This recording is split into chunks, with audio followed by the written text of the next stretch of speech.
That Car Show is brought to you by Sheffield Watches. We all love Sheffield Watches, and we know you do too. We, of course, just got back from Monterey Car Week, and we saw Sheffield Watches on lots of wrists. The Sheffield Watch brand has a long and storied history, but it was revived a couple of years back by our good friend and true car guy, Jay Turkbus. Jay had been gifted a Sheffield watch by his parents when he was a kid, and he still has it to this day. Jay wanted to make that same experience available to all of us, a reasonably priced, high-quality watch that'll endure. From divers' watches to watches designed for travel to collaborations with automotive pals like Spike Ferriston and Jay Leno, Sheffield has a watch for you. Find your own Sheffield watch at sheffieldwatches.com and at Sheffield_allsport_watches on Instagram. And let Jay know you heard about Sheffield Watches on That Car Show. It was very Swedish Children of the Corn is what I'm getting at. Tonight, we're fresh off of Car Week, and we're coming in hot. The good, the bad, and really was all good, much of it very good, the funny and the surreal. Car Week didn't disappoint, and while we never did find any roof underwear, we do have stories. Oh, so many stories. It's That Car Show. It is That Car Show. What's up, guys? How are you? Hey. Still recovering. Hell of a car week in the very best way. Yeah, the best problem to have, but yeah, I think we're all still half there because it was such an amazing week. I'm already looking forward to next year, and I'm still recovering from this. Right. But, man. Yeah, we're not even a week out. No, this was my second. Dan, this was how many for you? Probably half as many as Lindsay, I reckon, probably 5 or 6. Lindsay, I think this is the number 33 for you. Right? Which is weird because I'm only 22, but don't think too hard about it. There was a few years where they did 2 a year, right? Yeah. Right, so you rack them up more quickly. Exactly. That's right. So then if you skip, you don't drop your numbers either. Right. Yeah. Well, I'm still processing it all. While we were at Car Week, me and my little gang, and if you've never been to Car Week, you sort of end up hanging out with the people that you stay with for the most part, right? And obviously, Dan, you were there doing work stuff. But so while we crossed paths, we didn't spend most of our time together. So we kind of each had our own adventures and wanted to talk about those a little bit today. I know we had some highlights, really no lowlights. I don't think it was just kind of degrees of amazingness, like it was last year.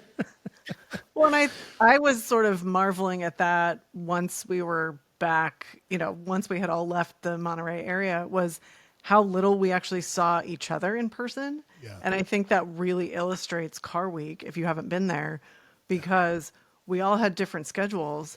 And so there's so much going on. We all had different schedules that even the fact that we do the podcast together, we kept, bumping into each other spontaneously, momentarily. Yeah. And it was like, high five and, hey, I'll see you on Riverside on Thursday. We can catch up. Yeah. I mean, that's just kind of how it is, And then, Dan, you had all your other stuff going on, so I don't know how you did it, but should we go down the list? Week. Yeah, but really. I didn't see you, Ryan, till maybe the part. No, did I see you on Thursday night? What was Thursday? I know Lindsay I saw Thursday morning. Oh, climbing into a Land Rover. That's right. Right. Ryan, well, and when that's did I see? Even funnier. I had seen Ryan right before I saw you, and you two never saw each other. No. At that event. Yeah. And to clarify, that was the Tour de Pebble, right? Which is this. So it's all the cars, or most of the cars that are on the lawn at the Concours d'Elegance. They drive. It's the 17-mile drive. I was just a spectator. It's up the Highway 1, I think. This is what we did because we were along the coast. So the formal name is the Pebble Beach Tour d'Elegance. Okay. And it's anyone who is exhibiting a car on the lawn on Sunday and wants to drive their car, and it's about an hour and a half round trip. And if they drive their car in this rally on Thursday, then if it gets down to it during the judging on Sunday, and there's a tie between two cars in the class or in the whatever, the cars that have participated and driven in the rally get an extra point. So often it's a tiebreaker. Interesting. Yeah. I thought it was interesting as well that you were in a vintage Range Rover. In that group of, I'm sorry, Land Rover rather, vintage Land Rover. In that group of vintage Land Rovers weren't necessarily being shown on the lawn, but they were part of, I guess, the larger event. But I think it was probably no coincidence that they ran those after all the other cars. We were kind of we weren't we were all thinking maybe we were towards the back, but we ended up being kind of in the middle. Oh, really? And the cars, they had some additional cars that didn't do the tour, but all the cars that did the tour they were on the lawn on Sunday. Okay. And I was very lucky. I got to ride in, it was a 1998 Defender 110, and it was the one that was used by the U.S. team in the penultimate Camel Trophy How cool rally. is that? So you weren't breaking down because that was like jungle proof. Right. It had to be, right? They started California's in got Chile. nothing. And they ended in Argentina for that rally. Yeah, But wow, I mean, all of the Land Rovers that participated in the tour have this tremendous overlanding history one way or another. And they were all like preservation class, basically, unrestored. Yeah. A lot of them were private owners. But what was remarkable for me was how comfortable it was. Like we all kept remarking, this is delightful. And you might not expect that. Considering some of the vehicles were steam powered or made out of wood or, right. Yeah, that Toscano Suiza one.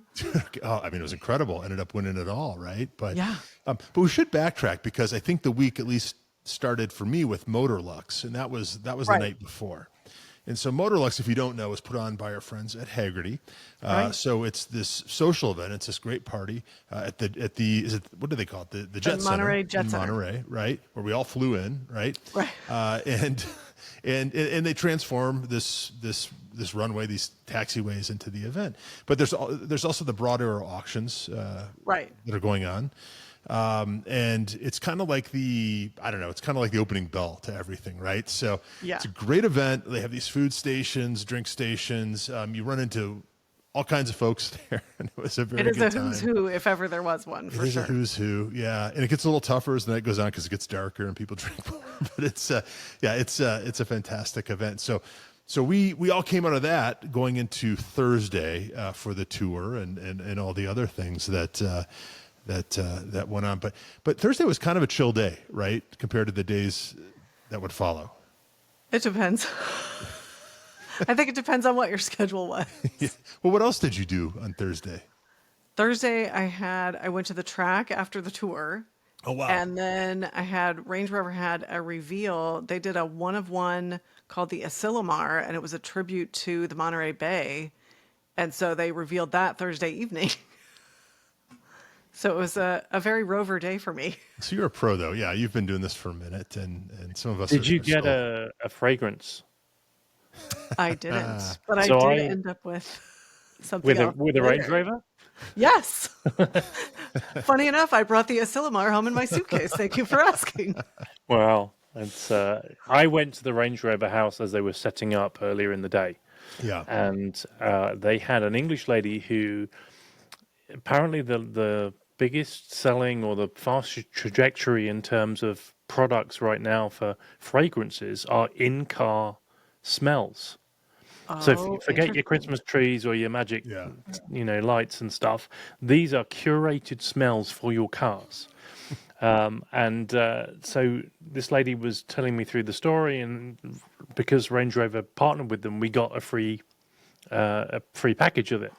Wow. So they've curated from around the world these different experiences, and they put them through a diffuser, which you can either hang from your wing mirror, your rearview mirror, or you can plug into your air vents. Cigarette lighter. And essentially you can have your car smelling. And apparently it's so popular that these billionaires will ship these kits to their cars around the world, so all their cars smell the same. So anyway, that was a Range Rover, Land Rover house thing that was quite cool. It wasn't as cool as that car, which they were auctioning. So you couldn't put a price on it because it was a one-of-one. They were accepting bids over the weekend, and the person who bid the highest was going home with it. That's right.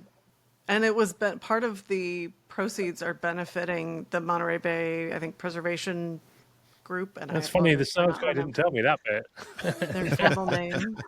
Perhaps he just thought I couldn't Part of the afford it. money, So, part yeah, of the that's money good. is going to that. But I thought, and yeah, I saw on Instagram that you had gotten to see the car too. I mean, this is how little we saw each other. Yeah, Yeah. yeah, But I yeah. think one of the coolest things about the car was the attention to detail in the seat fabric and upholstery. And part of the seats, they had designed it to look like the crashing waves. And so it had shimmering threads in the fabric and, kind of variegated. And it was beautiful. But it was really interesting to hear about that attention to detail. And then the way they had done the paint, it was sort of an ombre, darker blue, lighter blue to, again, like indicate and sort of be tribute to the waters of the Monterey Bay. And really unique. Did you say ombre? I did. They should have called it the ombre. They could.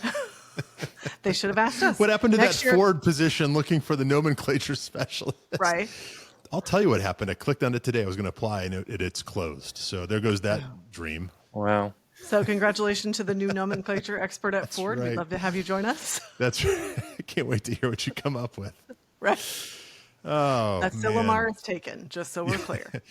The Asilomar. Yeah. What does that mean? Yeah. It's the bay, isn't it? Oh, I'm that's the bay assuming- itself. Okay. It's the name of the bay. The name of the bay. Okay. I didn't now know you that. know. Yeah, you Cinema know. Bay, I think. Okay. That makes sense. Yeah, it was beautiful. And it was all blue, like with the exception of the white porcelain part of the door cards was white porcelain, but the rest of it was all different shades of blue. And if you want to see a video of it, it's on my Instagram. Okay. That's right. What's your Instagram, Dan, just in case people don't know? Range Rover for hire at D9NNYP. There you go. There you go. I think that night was also the Avance party. Some of us made it, right. some of us didn't. I ended up getting together for dinner with our local Denver McLaren rep, which was fun. Had a nice meal on the harbor, which was cool.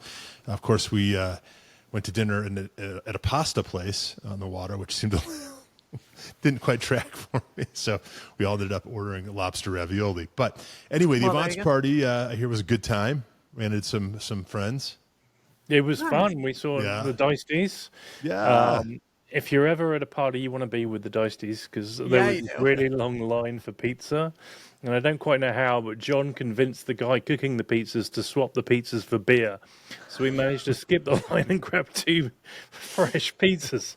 So, That's amazing. Yeah. Yeah. Hands down to John, who played the system and won.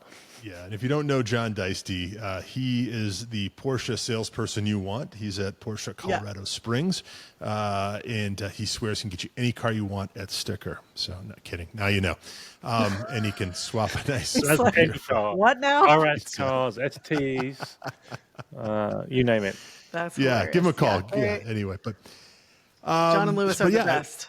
So much yeah, fun. they really are. So Lewis is his son, and his dad Todd was there, and Todd's a hero Yeah. too. He's Yeah. such a cool guy. We all came to the conclusion that he looks exactly like a young Roger Penske. I don't know why this hadn't crossed our minds before, but it is true. And I think he got a couple second glances. I think he got a couple of passes to different areas because he looked like Roger Penske. Right. You're the guy with the Porsche 963, they thought. So anyway. Yeah. They thought that Todd looked like Roger Penske? Yeah. Did you That's see it? amazing. Yeah. He got into Casa Ferrari, and I think it was partly because they thought he was Roger Penske. They're like, you guys, Roger Penske's here. And he didn't bring the 963, but it's okay. Yeah. I didn't see him in one, but he should definitely wear a Penske hat next year. There we go. If he doesn't already. Yeah. Doesn't Really already complete have the one. illusion. Yeah, It absolutely. was like 1 year at the Quail. I don't know if you guys remember, but there was a fake Brad Pitt. When was that? So it was about 3 years ago, and No, I there missed was that rumors completely. he'd bought this house in Carmel, and he was just finishing the filming of the movie, the F1 movie, and there was a guy who looked just like Brad Pitt, but it wasn't Brad Pitt walking around the Quail. So all these people were after selfies and stuff with the fake Brad Pitt. Brad Pitt impersonator extraordinaire. it Yeah. sounds Just like. there Dan we go. Pilling. Sorry to disappoint. Yeah, it's- Yeah, They're disappointing. like, we didn't know Brad Pitt was British. Yeah, just go with it. Well, the next day, I think, was the first sort of big event, right? Signature event, and that's the Quail. Right. And if you don't know, the Quail is really, I think, becoming, one of the go-to car week things. Maybe second only to Pebble at this point. But they're different animals for sure. And Right. and People how would you definitely talk describe? about them like in the same breath in terms of Absolutely. like comparisons. Yeah, yeah, yeah. How would you describe Quail versus Pebble for those who haven't been to Car Week? A lot of new car announcements, more Yeah. modern cars, right? Quail More, is much less classic cars. It's much yeah, more the manufacturers are there with a reveal, especially if you get to go early in the morning, which is when they call them the press conferences. And that's when they're unveiling all of the new cars that then you can walk around and see during the day. And there are some classics, but Pebble is primarily focused on classic cars and, the real true collectors like right. examples. I think one of the bigger differences is when you go to Quail, if you have a ticket and you get in, everything is like they really roll out the red carpet in terms of the Yeah, experience. There's, yeah, 5 or 6 giant tents with different themed food. There are yeah, lemonade yeah. stands, ice cream stands They scattered hand you throughout. champagne on the way in. Right, Set the champagne on the set the way scene. in. It's Yeah, it's inclusive, whereas Pebble is different in that way. If you don't know somebody or if you don't have access to a suite or a hospitality or a manufacturer's, tent area, yeah.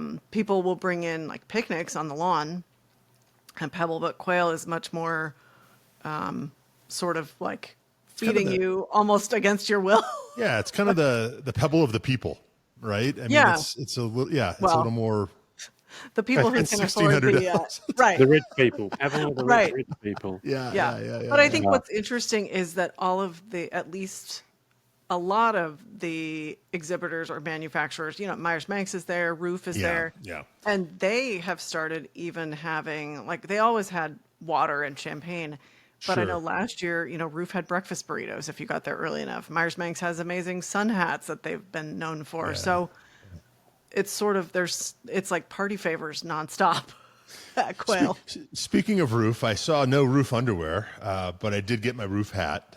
So, Excellent. I I Nice. was pretty pleased. Did you go and ask them if they had any pants? Well, even the hat was difficult, let me tell you, because they don't just hand them out when you go up. You No, they gotta don't. you gotta sort of have a conversation and then kind of hint at the hat, and they go around back, and it's a big production. They get it out of the box, they kind of punch it into shape. I can't imagine what they do if they had undies, but I think It'd be much more awkward for everyone. yeah, and I still mean it. I would absolutely wear those on the outside roof, but I think it's kind of proof of the accessibility, right, of the thing. You can go up and you can talk to Eloise Roof, right, and the Roof family. You can go up and you can talk to the engineers, the people that built the cars. You can get yourself a hat, right? But that's everywhere. Right. You can go to Singer and talk with our friend Seamus, right, and he'll spend time with you and regale you with great stories, right? Right. And there's all this like amazing hardware like Roof and like Singer. But then there are concept cars, and then there are like these newcomers, right, with this like amazing stuff you've never seen before. Like, is it Accentria? Is that the name of the Italian outfit that Is that the Diablo one? yeah, reimagines the Yeah. Diablos? Yeah, Nice. I know I'm butchering that name, but it's just like stuff you didn't even know existed till you show up at the Right. Quail, and you Well, can our go up to friends these. there, right? So our friends from Colorado Springs had a car. Yeah, absolutely. So Joe and team have built Oh, right. a super off-road. So think like a Dakar on steroids. They built it with Romain Dumas, who Dumas, drove yeah. to eat it. Yes. So Yeah. they had a stand. So managed to catch up with them, and I probably just interrupted your train of thought, Ryan. But No. And I yeah, think they're going to So build 10 of those and put them up for sale. So we can all go in on one. But there we perfect. go. they're really something to behold. And we can get to the Porsche party later, but I do believe that they got pulled over on the way in that car. So, Well, look at that. There's They a were bit more just of a showing off the story to that. capability.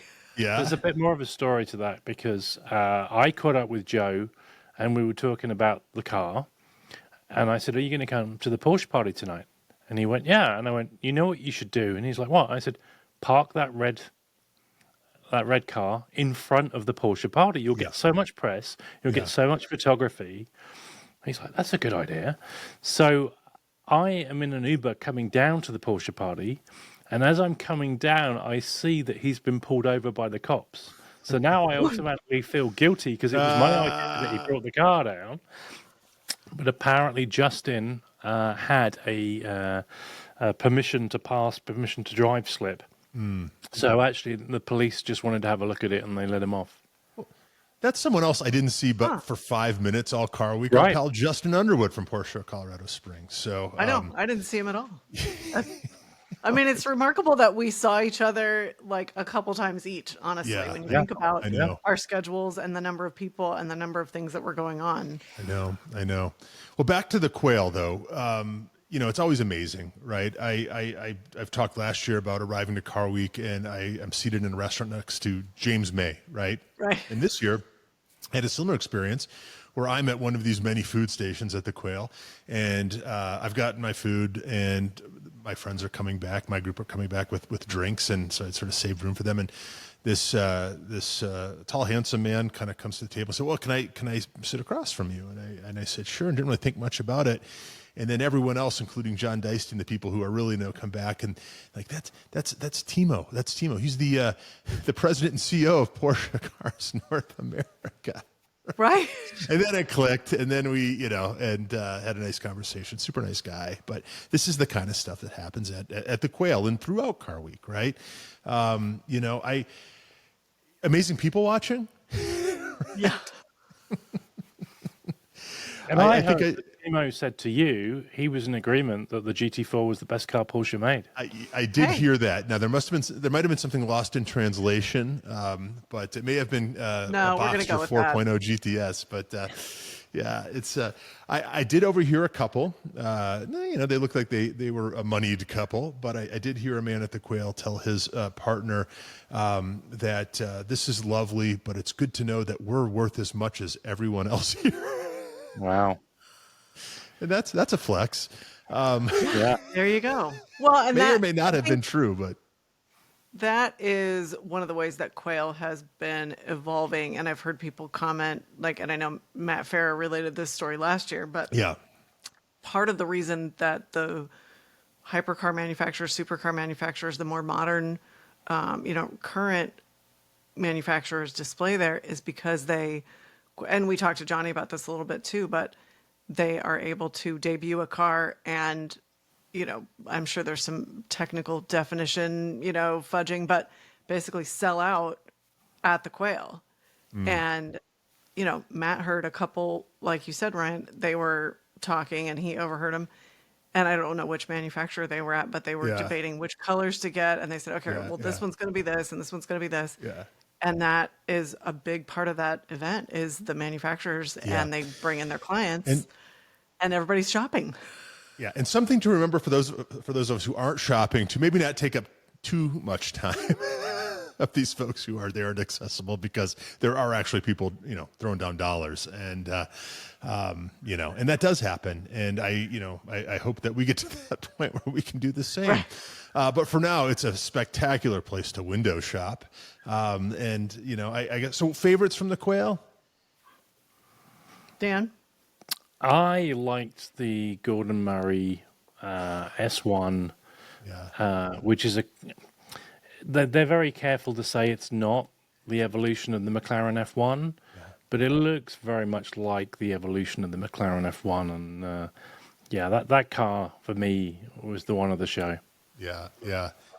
Would you think that, and what do you think about it, right, as an evolution? Because I think we all hold the F1 up as sort of the holy grail, like the alpha and the omega, of supercars, right? And I think it is, right? But it's also been a few years. I liked this new thing, but it also wasn't as pure in form as the original car. Right. And I think that's one of the things that makes that car beautiful. That said, you can't look the same. And I thought they did a hell of a job of evolving that original shape. But that was definitely one of the stars of the show, for sure. The Quail is tough. If you've never been to the Quail, it's really it's a spoil of riches, right? There are things that I heard people talk about later that I didn't even see, right? Don't even ask me where they were because I didn't even see them, right? Yeah.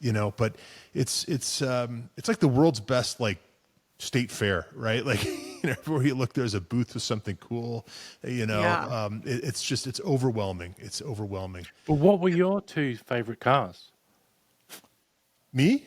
Well, either of you, Yeah. in any order. I really like the Porsche Roman Dumas one. Like, and I don't know what they're calling it, but Yeah. I love the concept. I thought Edith was such an amazing story and movie, and so I like that they're honoring that and sort of extending the story. But yeah, it's interesting, Ryan, that you said there's things you didn't even see I know. because it tells you how much is there, and in a much smaller space, I think, than Pebble. Yeah. But it really is like an overwhelming candy store for people that are car people. Because you Right. go in, it's just like, where do you even look Yeah, first? yeah. I do believe that car will be called the Lewis RS. Perfect. So you heard it here first. Interesting, because they have an Instagram account that's something completely different. Sorry to piss on your cornflakes. What are they calling it? What are they calling it? So their Instagram account is RD, which I'm assuming stands for Roman Dumas. Makes sense. Yeah. RD Extreme with an E, so it's RD.extreme. So if you want to follow them, And is it extreme? Did you say with an X starting? With an it's EXT Okay. REME. So RD The proper Extreme. way of spelling extreme. right? Just the normal way. Yeah. And what about Everyone you, Ryan? follow What was them. your car? Yeah, it's hard to say. I really liked the singer that was there. That minty green. Was it the DLS? I don't even know.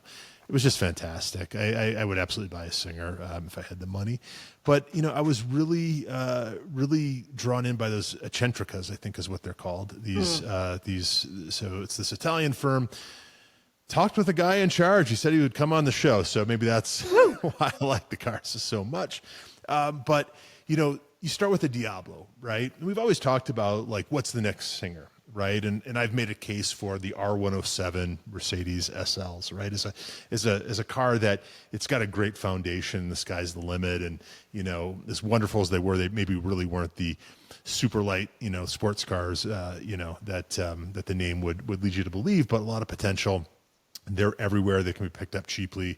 Okay, Diablo's not so much, but I think the Diablo is a car, right, that's got a lot of room for improvement. I tried to drive a Diablo a couple months ago. You know this. It broke along the way, right? Yeah. And so what they do is they find the I think in the words of the founder and CEO, the worst Diablos they can find, as long as the engine is good, right? The body doesn't matter so much. So as long as it's got a good engine, a good drivetrain, these cars are good candidates. Now, I don't know how many Diablos they built, but it certainly wasn't like the 964 where they were grown on, trees, right? Basically.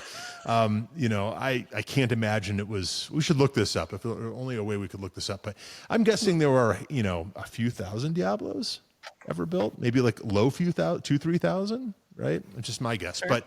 But point is it's a car that was built in kind of a rough era for car building, and of course the Diablo I think spanned 3 different owners, right? So it's a car that that I think can be improved. How many, Dan? How many? I would guess, and this is only a guess, that they were Okay. built from 1990 to 2001.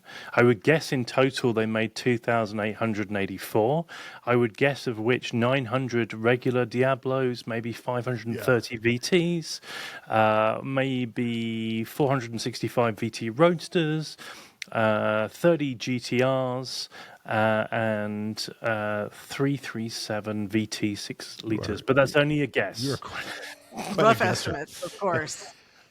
Well, let me wax poetic a little bit on these things, right? I should probably learn how to pronounce the name properly. But they take the Diablo and all the stuff that we quote unquote hate about the Diablo, right? The interiors, the switchgear, and all that is replaced. They expose the engine in a way that it's visible. They tuck the tailpipes up in a way. There's an artistry there, much like Singer, where things are just done right. You'd be hard pressed to point at something and say, "Hey, I would have done that differently." And the interiors really are one of the parts of the Diablo that are ripe for improvement. And if you look at these cars, I think it's Eccentrica Cars on Instagram, maybe a dot in the middle of those 2 words, but the switchgear, right? The interior, it is basically much like a Singer, what those cars would be if they were built today. They're just fantastic. And just again, as someone, who's had a career in design, you pick up on these little things, the textures, the shapes, they look appropriate to the car, but they're also executed at a level that, Lamborghini of the 90s could never have imagined. So I don't actually know how much they cost. But if the donor car is $200 and some thousand, I'm guessing the final product is not a cheap one. So check them out. That thing really just bowled me over. There was also the Ring Brothers that did that Aston Martin. That was beautiful. Car. That was beautiful. Now the Ring Brothers, I think they're from Wisconsin of all places, as am I. So, but they've never really been on my radar. I think they've done more traditional sort of resto mod stuff. And this thing again takes a car, probably one of the lesser appreciated Astons, although prices have come up a lot over the years. This original Vantage that they built, I guess 70s through the 90s. Is that what you'd say, Dan? Yeah, it was a Bond car, wasn't it, for a while? Yeah. On the Mustang-esque, right? Yeah. In the best way. But again, they've taken this thing and completely reinvented it in a way that just really elevates it. And I think that's the test for these resto mods, right? Are you genuinely improving, right, across the board with the end result? Because some of these aren't, right? Some of these don't, right? We've all seen them. I won't name names, but these were two that really stood out to me as exceptional end products. So, well, and I think you're a good judge because we've all been lucky enough to see, like you said, there are, a good number of companies doing that with a variety of cars, and we've all been lucky enough to see several of those in person, and so you do start to compare, but it also hones your ability to sort of discern who's doing it well and who's not. So yeah, it's really, I think it says a lot that those two were your favorites. Yeah. Yeah, I mean, because it's a crowded field, right? Right. And you guys that's what know I mean. this. Most of the time, we're talking to people, right? Yeah. It's just we're running into friends, we're running into listeners. We're meeting new people, and so there's a lot of there's very little car sort of appreciating actually being done. Fortunately, unfortunately, but these are cars that stood out to me. So I don't know. I think. Go ahead. Yeah. No, they do pack a lot into not really that much space geographically. Yeah. But it takes a lot, like you said, because we're all lucky enough to know so many people at this point, and enthusiasts, attendees, and we've all gotten to know people at the different manufacturers too. So, like you said, to have any meaningful time with any of those people and then try and see all the cars, you would really need a couple days. Yeah, I know. It's just like that, but what an embarrassment of riches. No, it really is. It's just it's turning into, like I said, one of the must-do events. It's really formulating its own sort of flavor. I'm always impressed with what shows up. It's a good vibe. I mean, any place where they hand you a drink on the way in is a good place, right. in my mind. It's kind of a scene. It's sort of become the social hub, I think, for the week, or a great kickoff after Motorlux, of course. Favorite food stand? What was your favorite? So they do these food stands. They do kind of international cuisine, right? So right. there was a French one. There's an Italian one.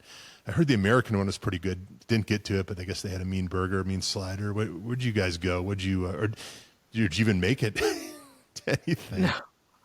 Well, I think one of my favorites, and I don't know, I didn't go this year, or I didn't make it there, but the cotton candy. They had cotton candy and rosé. Completely. There you go. And it was just a little stand. But I think one other thing that is so unique to Quail is and it's not the Blue Angels. I don't know which planes it is, but it's a military jet flyover. Yeah. It's not the, who are the other ones? The red, I'm blanking. But it's like the Blue Angels, and they do a flyover in the afternoon with the smoke, and it's really stunning. And there's not a lot of car events where they do that. No. It's also funny because the DJ knows it's coming and puts the old Top Gun music on. Yes. So I remember the first time I was there and it happened, and you're like, "Oh, Top Gun! Whoa, wait a minute." It's just it's a great event. Look forward to next year. And it was, again, great to see so many people who listened to the show who came up and said hello and other things. And yeah, it's just a great kickoff for the week. You mentioned not a lot of room maybe relative to Pebble, but I had a guy, shout out Brian, in my group who I guess had I'm going to say he wore a pedometer, but I don't think that's a thing anymore. He had like an Apple Watch, right, that kept track of his steps. And I think every day we were there, which was 5 days, I think we walked at least 6.5 miles each day that we were You there. cover More a lot of exercise than I've ground. had in the 6 months before. Yeah. So You end up sorry covering to say. so much ground, Oh, my and God. most of it on foot. Yeah, I remember last year, the first year I went, I decided it would be a good idea to wear like nice shoes, like dress shoes. And this year I've relegated, myself to, to nice clean sneakers, Right. every day. I think that's the move. But anyway, so any other quail stuff of note before we move along? It's amazing. Yeah, it's the best. In summary, yes. Yeah. So that was a busy day because that was also, I don't know if either one of you got over to Radwood. We had Art Cervantes, one of the Radwood founders, who's now That's with right. Integrity, who I acquired got Radwood stuck a couple years in ago. some of the famous Car Week traffic and did not make it. So I'm really curious to hear how it was. I was so sorry to miss it. Yeah, it was cool. I found out later that it was a pop-up. It wasn't like a full Radwood experience. I had gone to the Radwood event at Amelia last year in 24, and it was a huge event. And this wasn't that. That said, it was still very, very cool. Unfortunately, it was kind of cool and misty that night. So it wasn't like the best for photo, taking and all that. But it was a great event. There was I saw some big names there. I saw Camisa, I saw Ed Bolia and some others. Didn't get a chance to cross paths with Art. But How tall is Ed Bolian? Did you see this? He stood next to Doug DeMuro and made Doug DeMuro look short. No way. Yeah, I'd never realized how tall he was. They're both tall and both much thinner than I expected them to be. Yeah. So that kind of caught me off guard. But but yeah, both large gentlemen, and I don't know how they fit in some of the cars that they have driven or even own. I saw Doug driving around in his Countach, and I think Ed was in his Diablo VS, the Victoria's Secret car. We were all a little perplexed when we rolled up to Radwood and we see this Diablo. Of course, we've all heard of the SV, which was sort of a later Diablo, and there was this car with that same font, that same script font, but it said VS. And I think the story was that it was some sort of giveaway car or something for Victoria's Secret. Maybe they gave it to one of their models. I don't know. I've got to do a little digging on that. But I believe that's the car that he brought, and I think won the whole thing with, as he should. I mean, that's kind of peak Radwood, right? So. Well, they used to do those. It was like Victoria's Secret's version of the Neiman Marcus, the over-the-top dream Christmas gifts, where they're like, there's one of these, Neiman Marcus Lamborghinis. I wonder if they did that one year because they were trying to set, they were trying to establish that for Victoria's Secret too. Just a guess, but maybe in 1998 they created two called the Victoria's Secret Edition. Okay. But again, it's just a guess. Right. Like if you had to just shot in the dark. Yeah. Was that because you remember they used to do those $1 million bras covered in diamonds, and it was like the dream gift catalog or something. So apparently, let's say maybe in the 1998 one, that was an option. Wasn't there a car covered in rhinestones or something that was driving around? That was the Valkyrie. That was the Valkyrie, right? Yeah, someone had bedazzled the Valkyrie. Because if the Valkyrie's not enough car for you, you bedazzle it, right? But, right. Yeah. They're like, how do we possibly top this? No, Rhinestones. teach Swarovski crystals. That's right. So I think that Radwood this year, and we'll talk about Concorso Italiano, which was the next day, but that was part of something new called it's called the Paddock, which was at a place that was called Bayonet Black Horse, which is another, apparently golf courses are everywhere on the Monterey Peninsula, and that's where that was. But that night was one of the OEM parties that I think the three of us try never to miss, and that is the aforementioned Porsche party. Why is that party so good? I love that party. I love the people I run into. The food is great. It's just a great scene. But I don't know. What's your take on the Porsche party and what makes it so great? I think it is, like you said, the food is great, the crowd is good, and it has a similar feel to Quail in the sense that once you're in, Yeah. everything is included, Yeah. and I think the food really is delicious. It's high quality, it's Yeah. unique, which is not always the case at an event like that where you're feeding a crowd, but It's it's really good, it's you know, scallops, it's tomahawk right? steak. It's like, Yeah, and it's free if you've got a ticket, and that's what I mean. that's the best part, you know. Yeah. It's Once you're in, and it's a really yeah, fun crowd, and it's a it is. cool. The barn location where they do it, the barns at Cooper Malera, Yeah. is a really unique venue, and I think plus there's an element of, sort of exclusivity of like, did you get Yeah. into the Porsche party? So Yeah. it feels nice to get in. Without rattling off the famous faces, there were some key folks there that we were rubbing elbows with, and it was just a lot of fun. But everyone was at ease. It was cool. Last year, I didn't see him this year, but last year we ran into Andreas Pruninger, Yeah. GT, Mr. GT himself. Didn't see him there this year, did you? I don't think he was here this year. Obviously, we saw some other folks, but yeah, great night. We actually got to catch up a little bit there. Yeah. Yeah, Yeah. What? You did. Did you guys get to see the 963 while you were there? yeah. Yeah. But we should probably explain that Lindsay wasn't there this year. And, that's not because she didn't get an invite. It's Right. because you got a better invite. I didn't. I'm just realizing. No, you weren't there. See, it's hard to keep all this straight. I know. Well, we were all there together last year. Yeah, which was that's super fun. And I think that was the only time that we were all together last year was at the Porsche party. Because again, we all had such different schedules.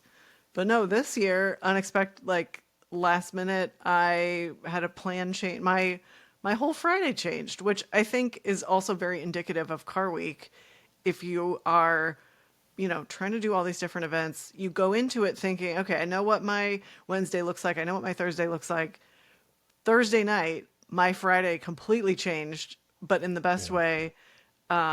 I ended up getting to attend the Haggerty House reception for the Checkered Flag 200, and there was a Ferrari group that was also there, and that was really fun. Great house. Yeah. And it was not far from the Land Rover house, which is where I ended up going next for a dinner with some clients, but also a lot of members of the media. There were people from Edmunds and Maxim, and then some freelancers, and my new friend Scott Brady, who is the editor of Overland Journal. He's the one that drove the Defender that I rode in on the tour. And then some of the members of the Jaguar and Land Rover PR team who I've gotten to know. So I got to go have dinner at the house and, hang out with all of them. And it was really fun. We should probably explain what this concept of houses is, right? Much like, I guess, Harry Potter or college, there are these houses, generally mansions in the Carmel, Monterey area, that are either owned or, taken over for the week by OEMs, other automotive entities, insurance companies, others. And it's where a lot of the action is during Car Week. It's where a lot of the great parties are, a lot of the media events. I got to go to, thank you to you, Lindsay, the Haggerty House, I think the following day for a media event, and got to sit in with or for a really great presentation by our friend Sasha at Nilu Cars. It was fascinating. It was great. Got to ask questions. We got to walk through the whole design process, and it's I think it's a concept that's kind of unique to Car Week, right? Just one of the many things that makes Car Week special. Right. And I think one of the nice things about, I guess, being in the business, if you want to call it that, or doing a podcast or writing or whatever, as you get access to some of these things, and it's just it's a pretty neat perk and a kind of cool concept. So you had a good like night. You said, Ryan, like when you cross the Monterey County line, there is like a sorting hat, like momentarily. So I know where you're going. I was wondering who Range Rover were going to play in Quidditch. That's where I was going with it.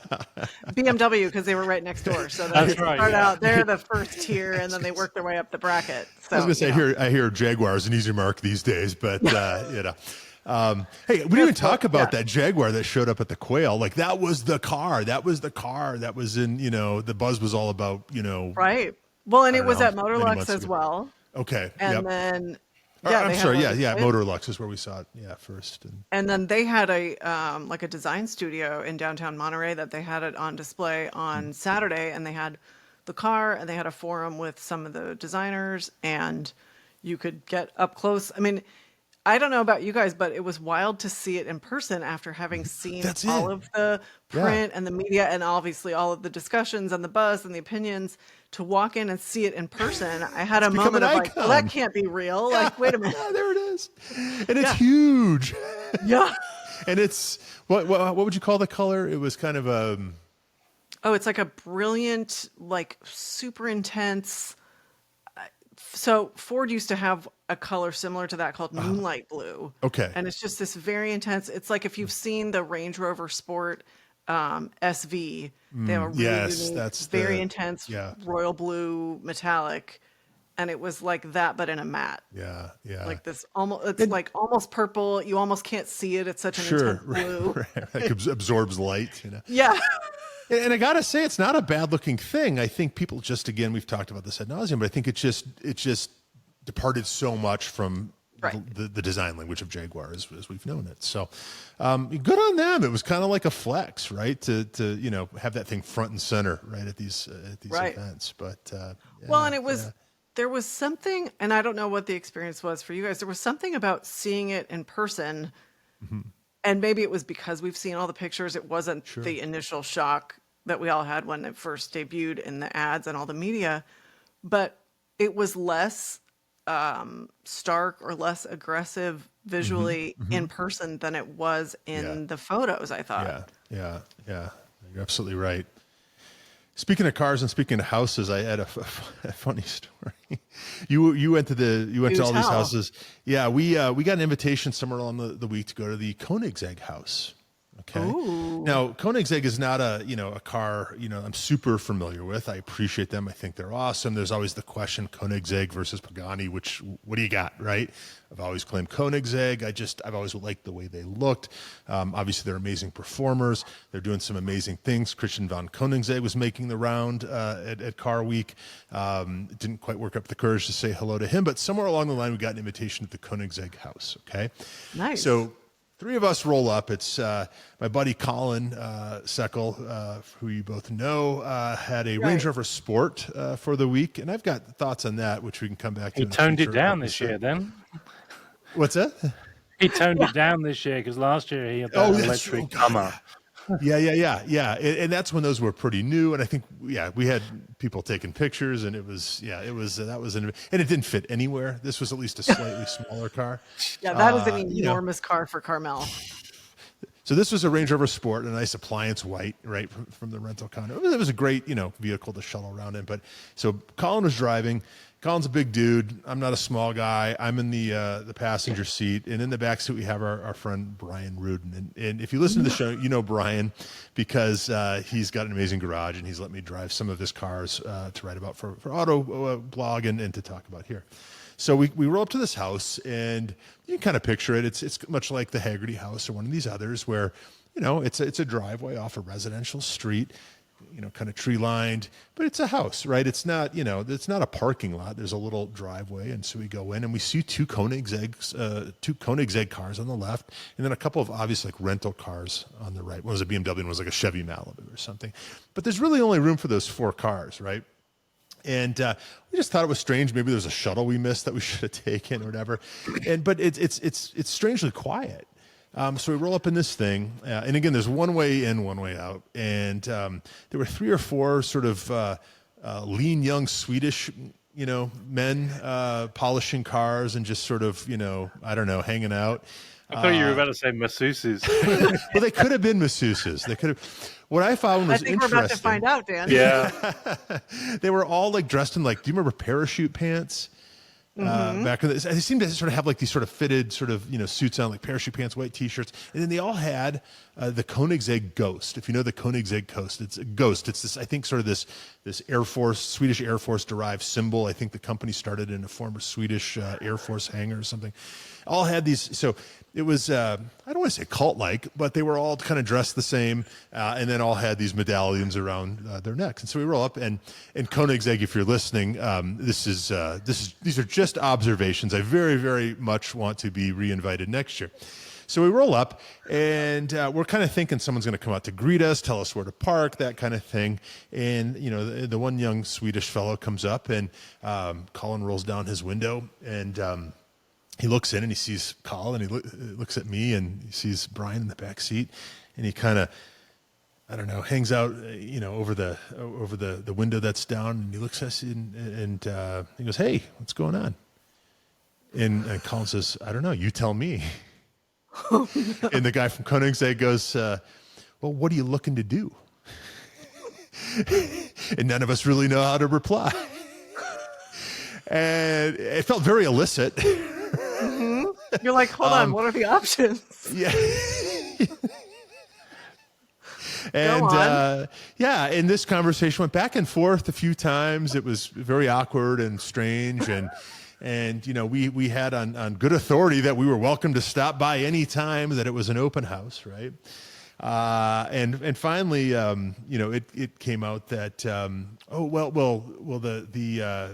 it wasn't an open house, but we were welcome to park and check out the cars if we wanted, but the family, as they refer to it, was all gone. They were out and about. They would be back later, and we could come back later if we wanted. And we just decided to sort of cut our losses and slowly back. It was very Swedish Children of the Corn, is what I'm getting at. Which is atypical for Car Week, but that's why you go. I'm wondering if that's the title for our show. Swedish Children of the Corn. Ain't no corn like Swedish corn. But it was, you know, I want to say they weren't friendly, because they weren't. I think they were just genuinely perplexed, as were we. And, you know, I'm sure not many people have the balls to drive right up to the Koenigsegg house without invitation, which I think is what they thought we were doing. Or I thought, you know, we were in this Range Rover. Maybe they thought we were, I don't know, the protection for the guy in the back seat. Maybe he was a wealthy guy or something. It was, so they didn't want to, you know, tell us no, right? You know, they didn't want to, you know, ruin some potential deal or whatever, because as we've discussed, these deals do happen during Car Week. They're trying to divine who you're protecting in the back seat. And hell, Brian could buy a Koenigsegg, I guess, is the thing too. But we slowly backed out, waved goodbye awkwardly, and we never saw the Koenigsegg family again. So anyway, and you and Colin are available as security detail for next Car Week. That's what I'm hearing. Yeah. I don't know how threatening I am anymore. You know, you guys, I turned 50 tomorrow.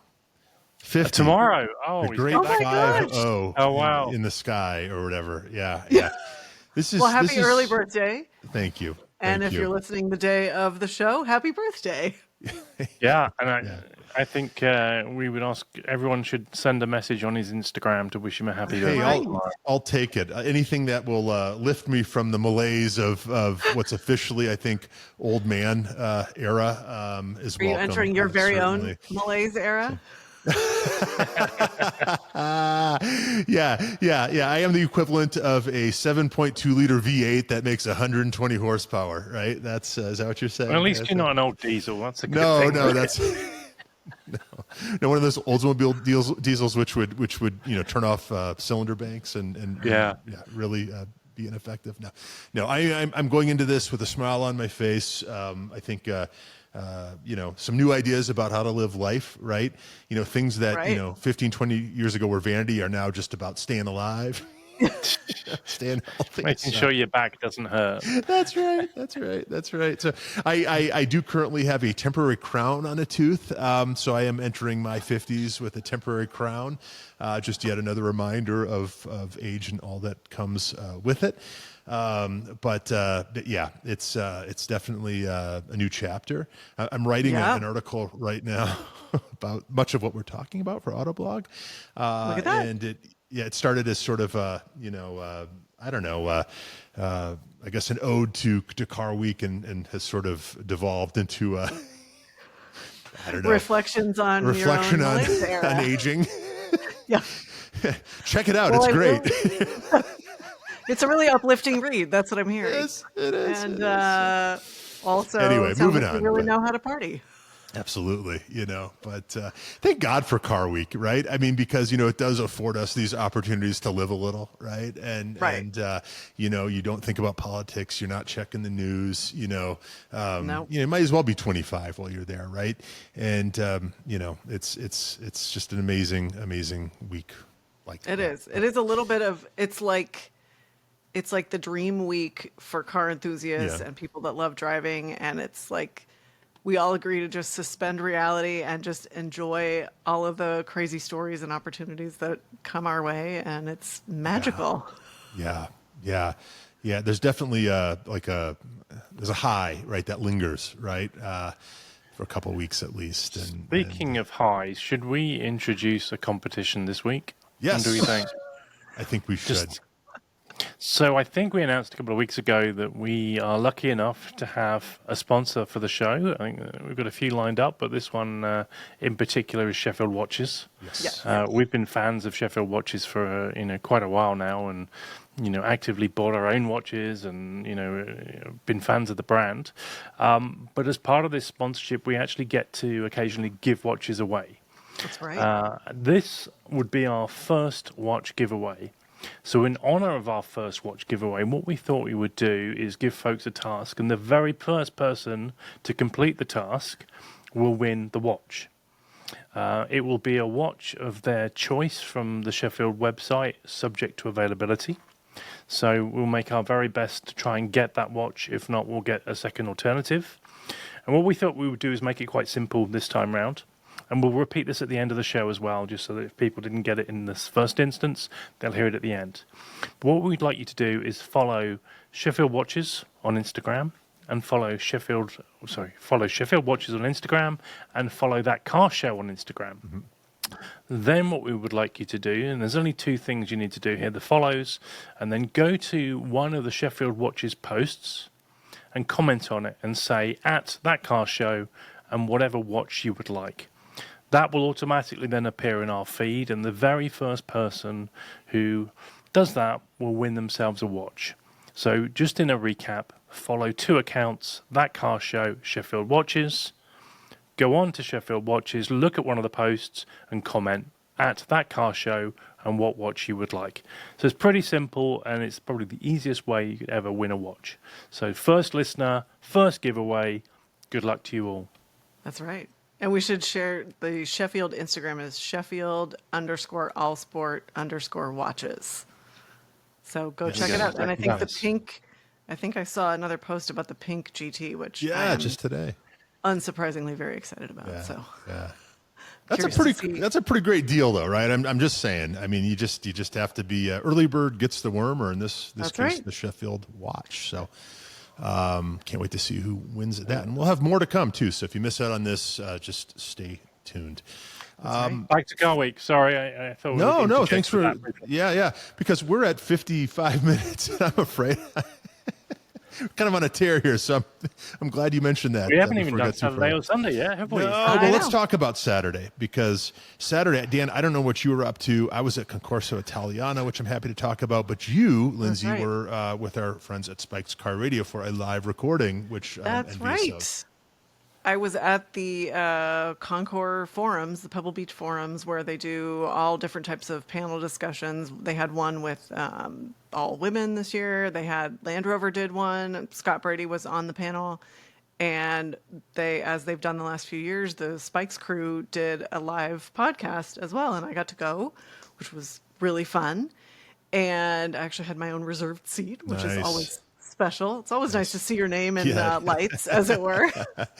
And this one was a little more sort of exciting and interesting and notable getting started, because Spike and Jerry and Paul were misdirected by the people managing traffic. Oh, no. And so the show was slightly delayed. They were fashionably late. I don't know if you guys experienced this, but the sort of traffic wardens this year were collectively, like across the board, less informed and no patience this year, which was shocking on both counts. Yeah, yeah. I can only imagine what they put up with, so I'll cut them a break. But I Absolutely. noticed that as well. Yeah, it was sort of like even going in, knowing that like Sure. yeah, it was fascinating. But so they sent the talent going the wrong way. So the show was a little delayed, but it was especially, we know what goes into a podcast, and watching Spike handle it, he was such a professional. Yeah. He had no time to get set up, so he had to get set up in front of the audience and That's handled the it like a worst. pro. That's the worst. But it was fun because Jerry actually was there this year, so he Nice. came out and chatted with Spike for a bit. And, obviously everybody should go listen to the show. Yeah. But he talked a bit about, this sickness that we all share as car enthusiasts and all of the feelings that we ascribe to these hunks of metal and rubber. Sure. And we're all, in it together. Yeah. And then Zuckerman and Matt Farah and Johnny came out, and I had seen Matt on my drive in. He was showing some people. He had his new Myers Manx there, and I looked over and saw the Manx as I was driving by, and then realized Matt was standing right next to it. Nice. So that was fun. But yeah, it was really fun. They did some listener questions. They did some giveaways. They had some of the Morris Solomon's license plate frames. A couple I people want got one. those, which was want really one. fun. And he I gave think we away know one a of guy the, though, so I know. Fingers crossed we can Yeah. make something work. But he gave away one of those Spike's Car Radio Sheffield green watches, which are great. really great. Yeah. And yeah, it was just, it's always fun to see them. And then got to say hi to everybody at the end. And Excellent. it's such a unique car week experience, I think. But they Yeah, just announced yeah. they're going to be doing one at, I think, the Audrain this year too. Fantastic. So- Yeah. Go see them there if you're there. Back to your point about doing a show live. It is a lot. I one of my past podcast lives, I did one at an event called Zufengruppe here in Right. Denver, and this was up in Boulder, about an hour from my house. I get up there and I realized the power cord to our mixer was back at home, and it was no one's fault but mine, and my wife was kind enough to go back. So I mean, I know what that's like. And then you have to be on, and then you're in the heat and everything else, and you've got to make a show. And of course they're Right. pros, but it's a unique challenge, and I can't wait to Yeah. listen. I'm sure it's amazing. And, Right. Like you would never have known if you weren't in the room. yeah. And it was really impressive to watch. Like you got to roll with it, and they did. Yeah. What were you doing that morning, Dan? I can't talk about it. Okay. One of those. Okay. Secret. All right. Well, good. Dan's doing big things. I love it. Dan was It's- providing his own private security for someone who cannot be named. Yeah, I was Yeah, trying to stop people getting into the Koenigsegg house. Well, you are a lithe young Swedish boy, aren't you? Yeah, that's, You guys didn't recognize each other, but I was supposed to get to the track, but I didn't get to Yeah, the track, yeah. unfortunately, and just got waylaid with work and stuff. So, but yeah, it was an interesting afternoon. I didn't Yeah. get to Concorso Italiano, which I wanted to get to. Yeah. Was that any good? that was fun. So again, it was at this new space, I guess they call the paddock, where Radwood had been the night before, and I was Right. really impressed with the turnout. I mean, if you want to see oddball Italian shit, Concorso Italiano is the place for you. You know the Maserati Mistral, or however you pronounce it. There were 4 of them. I mean, I don't think I'd ever seen one, right? There were, like barn find, Dinos, right? There were obviously there was new stuff, but there was amazing stuff. There's a whole field of Alfa Romeos, right? Giulias and GTV sixes, and and you name it, they had it. New cars, old cars. Dan, I know you had an Alfa Romeo for the week, and I want to hear about that in time. But I mean, there was new stuff like that. There was old stuff. There was oddball stuff. I ran into a guy, came up to me and said, Ryan Barkey. He was a listener, knew us from Instagram, and he won the Balboni Award. Ethan, shout out to Ethan, won Congratulations, the big award of the show, presented by Balboni himself. Wow. Who then went on to sign Ethan's car. So Ethan had a his Lambo. Diablo. Yeah, he had a Okay. Diablo. I think an early Diablo black car, much like our buddy Brian's. So they got to meet. It was a really fun event. I was there again with Colin and Brian, and shout out Dino and some of our other gang who was there. More if your name- security. Yeah. Well, if your name is Dino, you better sure as hell better show up to the Concorso Italian Italiano. event, yeah. But I think one of the most fascinating things about the show was the woman who was showing a car, a modern Ferrari, on the lawn, while also simultaneously selling exotic cats and possibly crypto. So that was fun. And did you just take one of each? You're like, I'll take a cat. I'll I take. couldn't afford either. That's the problem. So I think the cat started at 10 or 12, and I'm not sure where the crypto started or where crypto began. Wow. But it was actually a very fun event, very cool. I wasn't sure what to expect, and I was pretty impressed with some of the stuff that was there. Again, you only scratch the surface. You start talking to people, but it was really a fun event. And I also then got to the track finally that day. Nice. Lindsay, you and I, in a former podcast life, got to actually commentate races at last year's Rolex Historics. Do you recall the race that you called? It was, I think, It was the Ken Miles Trophy class. Right. And I got to do the F1 cars of the 70s and 80s, which I know nothing about. That's right. But we somehow survived, and it's a feather in our caps. But we didn't get to do that this year, either one of us. No, but I was thinking about it a lot. That was like one of the most amazing memories. I know. Yeah, there are literally like 1,000 speakers projecting the voice, plus Goodwood Network and all that. So it was. Right. I'm glad I didn't know all that at the time. Well, and that was why I didn't go to the live spikes last year, was because I was busy commentating the races. Exactly. So but because we weren't doing that this year, I got to properly spectate, and I got to make it up to the infamous corkscrew, which I don't care what anyone says. No photographs, no video games. Really expresses what a I guess, what do you call it? A feature that is remarkable. Like experience. You talk about things that would never be built like that now, but you're so glad they exist, and that was one of them, because it's the elevation. Not gain. What's the opposite? Change. Change is shocking. It's blind, and I had no real appreciation for what that thing was like until I saw it with my own two eyes. And I'm so glad I did. It's such a great track. It's so well run. Everyone there was friendly. It was, and racing tracks, that's a whole different scene. Right. But that's really how Car Week began, that in Pebble, right? It was that in Pebble. So my family has been going for a long time. The first year that we went was 1997. And my dad commented at the beginning of the week this year, he was marveling at our first time going up. And he said, we got our hotel room and our tickets the week before. That would never happen. And we were saying the same thing. It was the vintage races and Pebble. It was not Car Week. To see the evolution of what it has become is really fascinating. Yeah. I mean, in the very best way. I'm sure the people that live there can't wait for it to be done, but I can also imagine the monies that are brought in and right. So I'm sure it's a give take kind of thing, like a lot of relationships, but it's the racing is great, and it's a great place to watch a race because there's so many vantage points. You don't have to walk quite as far as some tracks, right? In my experience, but then I think one of the highlights is walking the paddock, right, and seeing these amazing cars, not only that are being driven on the track, but that are driven to the track. And point of example is we saw this amazing red 250 GTO rolling up. It was our old friend Chip Connor behind the wheel. He took the time to say hello and share with us a little bit, and that's the magic of Car Week. That's the magic of going to the track, right? It's just, you never know who you're going to see, what you're going to run into. The cars, famous cars you've only seen in books, and there they are, right?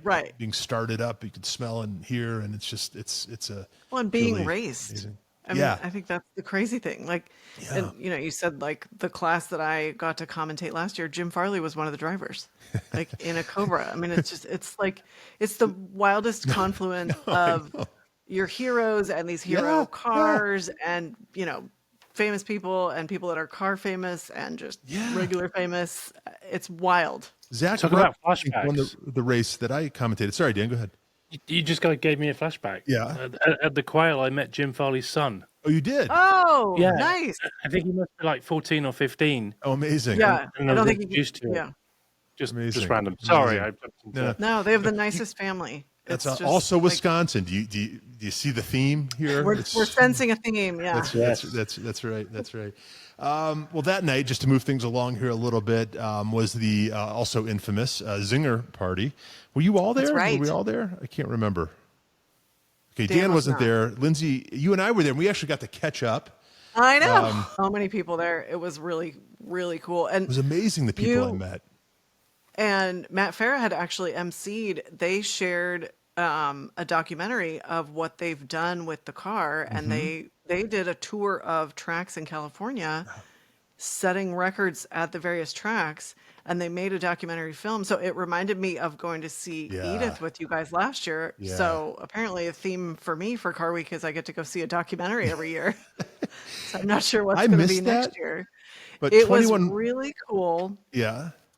And they even took the car through the drive-through at In-N-Out Oh, I in the saw it. That movie. was so Like, so so epic. well, and I always joke, like when people have these insane cars and they go, okay, but you'd never drive it. Like, I Yeah, always joke that if you're going to get something like that, you have to just drive it as much as you can, take it to the market for eggs, yeah, whatever. yeah, yeah. So that's my new, like, would you take it through the drive-through at In-N-Out? Has your GT4 Yes. been through the drive-through, Lindsay?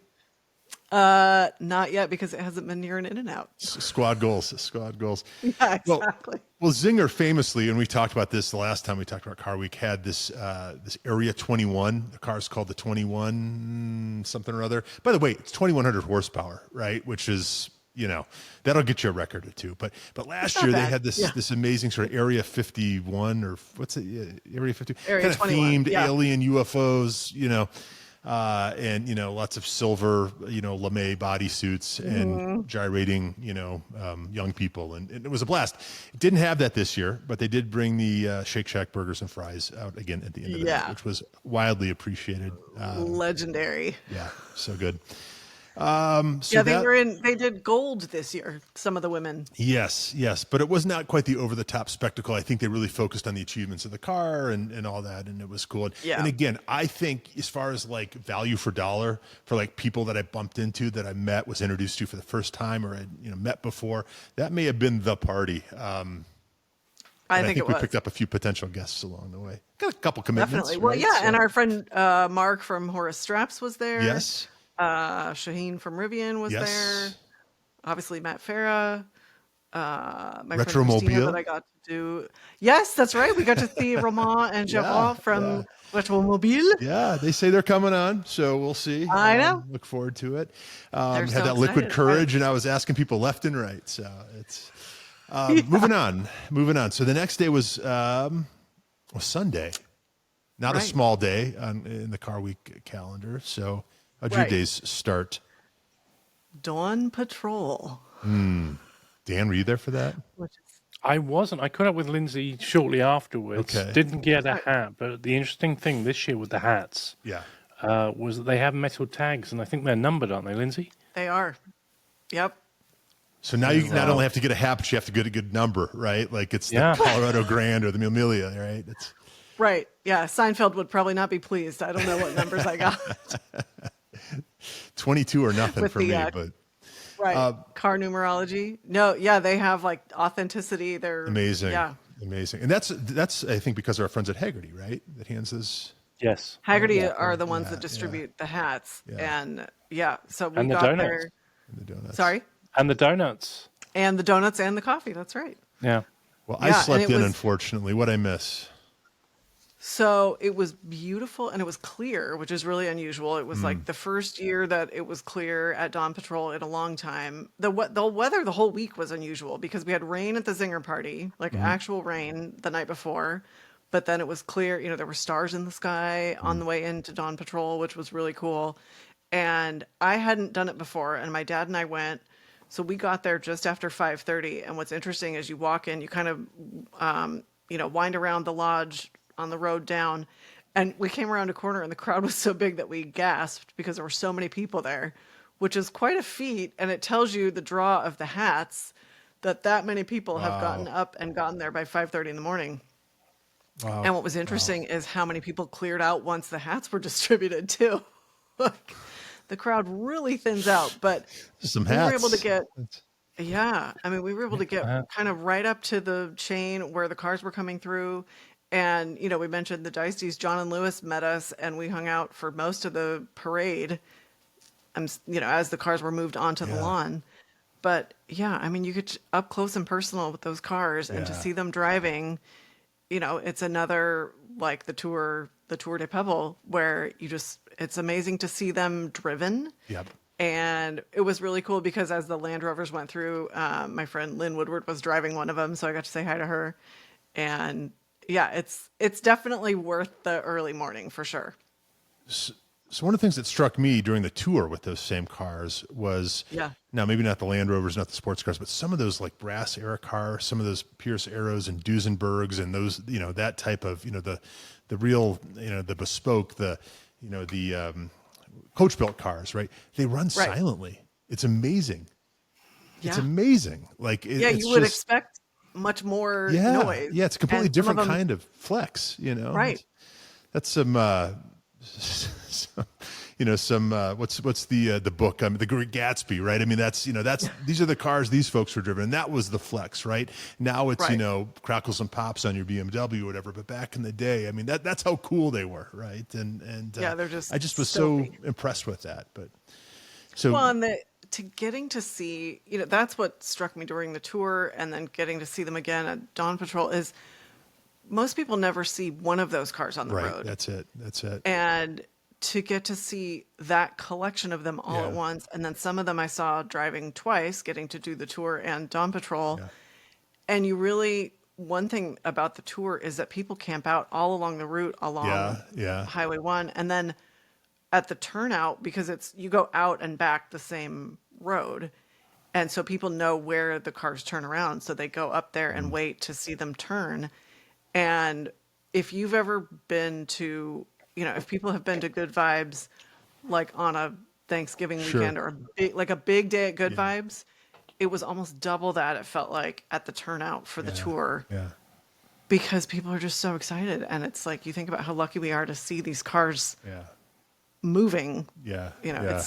it's amazing. Yeah, it really is. Dan, when did you enter into the picture, I guess, that morning? I think it was reasonable, like 7:30. Okay. So got in, managed to con someone into giving us a golf cart lift in, The which best. is always a good secret. The Yeah. best. Yeah, You 'cause just it can be a waft walk. past all the Gen Pop, like, you know, like you're the king. It's the best. The way to do it. But Yeah. so and got to see quite a few of the cars, got to see the Dicey's or Lindsay, and and then the sun came out and it was a beautiful day. Yeah. It was gorgeous. Yeah. Yeah. It was warm when the sun came out, but it wasn't too warm. It was just kind of a perfect day. It was absolutely good. I mean, that setting is incomparable, right? Yeah. It's just, if you've never been there, again, something that's not really captured, you know, in photographs. It's a magical location. And Because there's something in the air there too. Like really the whole peninsula, you know, it smells like money. Right? That's what's hanging in the air. It's that fragrance that that Dan whipped up. yeah. But it is, you're right. Ode to currency. Yeah. Rich people don't sweat. So what were some of your favorites from the lawn, guys? Oh, man. I like the oddball stuff, you know, like the car that, if you want to call it that, like the car that ended up winning, like the whole thing was amazing. What was the car with the cow head or the bull? Oh my gosh. With the horns that spanned I think it was a Cadillac or something, It right? was a 48 Chrysler Town and Country. Chrysler Town and Country. And I didn't even get to take the time to investigate what that was or the story there, but I'm sure it's got a great one. There was an amazing dark green Ferrari, and I don't even know, like, you know, what it was. It only just made it on the lawn. Which car? Really? The green Ferrari. Oh, okay. What? Do So tell. I was in the paddock and they were still trying to get it started, like when we parked up. Right, because a car has This to. was like 7:30, 8 o'clock. Really? Okay. Oh wow. Yeah. Yeah, that So was they were epic. panicking about not getting on the lawn. Yeah. Oh my gosh. Can you imagine getting that close and then not being able to get it there? Crazy. What about you guys? Like, What caught your eye? Because I mean, these cars really are the best of the best. I mean, these are the best, most special cars in the world. They won't make these cars again or anything like them, right? The tech, the the craftsmanship. It can't be recreated, right? I mean, there were so many. I think did you guys see the class of Moretti's, which I've never seen before? Yeah, But those they're are these neat. teeny Yeah, tiny yeah, two-door. I mean, they look like toys, yeah, and several of them were two-tone, like yeah, little jewel, they look like living Matchbox cars. yeah, yeah. So those were really fun. There was a 68 Serenissima GT Ghia, which I've never seen anything like Oh, that. Just so many. I mean, there was a it's gorgeous Aston Martin DB2 coupe, and you know, growing up in the family that I did, the Cobra class was near and dear to our hearts. yeah, So yeah, yeah, that was really fun. And yeah. there's a Cobra. It's called the Essex Wire Cobra, and I think it's the winningest Cobra, like of all the Huh. Cobras that exist. And we got to meet the owner, but years ago, Tori actually found a box of memorabilia in a small antique store in Pennsylvania and bought it. And then when he got into it, so the driver of this Essex Wire Cobra was Ed Lothar, and it was one of Ed Lothar's racing suits and Really? helmets. And there were logbooks for another car. But so he ended up reuniting the memorabilia with the different No cars. kidding. So some of the stuff went to this Essex Wire Wow, car. that's special. Yeah, and he'd been telling me the story, and then we walked onto the lawn, and I'm like, wait, I was just hearing about this. Yeah, yeah, that's incredible. I'm going to the wrong antique stores apparently. That's Right. pretty I cool. mean, that's, it's like you wish rescue dogs could talk. I'm like, I wish Yeah, this racing suit could talk. Like, yeah, how did you end yeah, up in a tiny yeah. town That's in Pennsylvania incredible. without the car? That's incredible. Yeah. I don't know. Yeah. What about So you, those are Dan? my favorites. Anything catch your eye? It was good to see Bruce Meyer with his Cobra, and he won his Yes, class. yes. Can I stop you there, because I ran into Bruce a couple of times and he was so gracious. I think he remembered who I was. I mean, he's such a champ. What a cool guy. He just what a great guy. So thank you, Bruce. Yeah. And his Cobra is gorgeous. Yes. Oh my God. Yes. Yeah, it was a battle of the Bruces, wasn't it? Because he had the first one, and then Canepa had the last one. Right. So they were good friends and competing against each other, and Bruce won his class. So Awesome. Right. Congrats, Bruce. congratulations to Bruce. Yeah. Yeah, it's fun to see the book-ended production on display there. Yeah. Yeah. That Really was cool. neat. That was neat. Also, the people watching was amazing. Yeah. Like it was at the Quail, but in a different way. There's some people in Right. costume, some people very dressed up. There's some people that are dressed to sort of align with the vehicle that they're showing, which is cool. Right. I think it's safe to say that that Pebble commands a certain level of attire, right? I mean, even if it's warm out, us guys will suffer through with the jacket on because it's Right. Pebble, right? It's Well, Pebble. it's sort of, yeah, I think it's sort of a mark of respect, Yeah. that you dress up for that. I Yeah. think, did you guys see the Hispano Suiza tulip wood? Oh, did we lose Dan? Yeah, we're going to keep talking there because I don't have time to edit this one tonight. So, Dan, hopefully you'll rejoin us. But that was I the think car Dan's that took. ghosted us. That was the. He's had enough for you. He's like, Car and I'm stories. done. Yeah. Yeah. So, let's carry through. So, that was the car that won it all. And I don't know Yeah. what the story, but it was almost like built like a barrel. It was this wooden thing that kind of had but in like a very handsome barrel, I mean, and it was again, stunning. do you know why It was the such car a was unique made of shape. wood? I don't. No, And not I- only was it made of wood, like for people that haven't seen pictures, it was Yeah. covered with brass, rivets or nail heads or whatever it was. Sure. Yeah. But even the name, I mean, it was called a tulip wood torpedo. Maybe that's why it was shaped the way it was. I'm sure there was a reason for it. It was epic. It was amazing, but I don't quite know the story there. No, So 1924 though. I mean, that's And amazing. we got to see it driving. I can't imagine it's a lightweight thing, But Right. there's got to be a reason. And if only we had our guesser here and his Chat GPT friend. I know. But I think we're probably getting to the end of this. So I mean, the week kind Right. of there he is. Hi, Dan. The week Welcome kind of back. ends I'm with. not sure what happened there. It's okay. We're glad to have you back. We just decided we're going to move forward because I don't have time to edit this one tonight, Dan. Favorite cars, of course, then just the experience that Pebble is. And, one of the moves at Pebble, of course, is to have access to at least one hospitality suite. Right. I was able to visit a couple. Thank you, Infinity. Made some new friends at Infinity, including their director of design. So thank you for spending time with me. And then I think the ultimate flex is to eventually make your way up to the deck at the Mercedes-Benz suite and lord over all those beneath you. And that's how my day ended. I didn't get to do that last year. That was pretty cool. Yes, they have the best food. Yes, they have the most comfortable chairs. Yes, they have the best air conditioning. And yes, you see the most interesting people up there. So that was... Well, and I think one of the reasons too is like that is the center suite at the lodge. Yes. So if you are there when they announce the winner, there's nothing quite like it because... I mean, people are crammed in because it's the best view because you get to see the platform and then you can walk down onto the platform where the winning car is. Yeah. So cool. That said, the lodge also shares space with Ferrari and Porsche, neither one of which extended an invitation my way. I own a Porsche, so maybe next year, Porsche, you'll hook the three of us up. That said, the big bad, lounge to be in is, or suite is Mercedes-Benz. So thank you. Yeah. What about you That's the two? way to go. How'd you end your day? My day ended a little bit earlier because I had to head back to Southern California. So it was dawn patrol, run around the lawn, and then get out of town, unfortunately. Yeah. And Dan, you had a drive. I had security join me for sushi at the end of the evening. How was your sushi? We had sushi along the way, and I was a little underwhelmed. Dude, I'm talking about the same dinner you were at. Okay.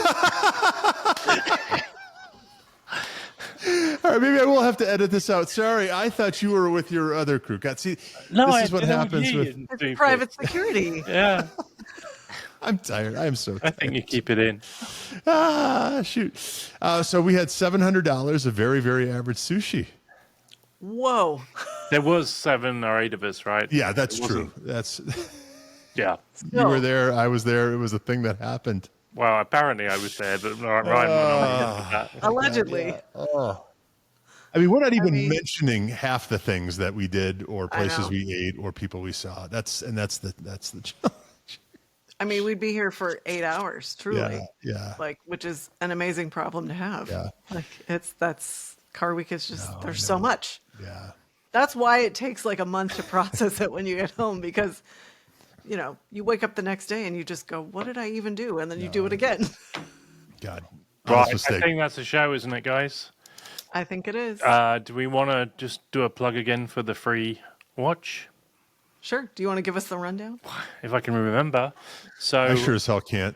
Follow 2 accounts, That Car Show and Sheffield Watches, which is Sheffield _ all sport _ watches. Once you've done that, go on to the Sheffield page, pick any of the pictures and add a comment that is at That Car Show and which watch you would like from their website. So at That Car Show, which watch you would like from their website. So make sure you follow us, do those things, and good luck to number 1 for our first free watch. Yeah, That's curious right, to our see first what winner. they go with. And Our also, number 1 fan. Yeah. Also, don't forget to subscribe to the show, tell your friends, rate and review. All that stuff helps more than you know. Until next time, we're That Car Show. Remember, always be driving. And we'll see you next week.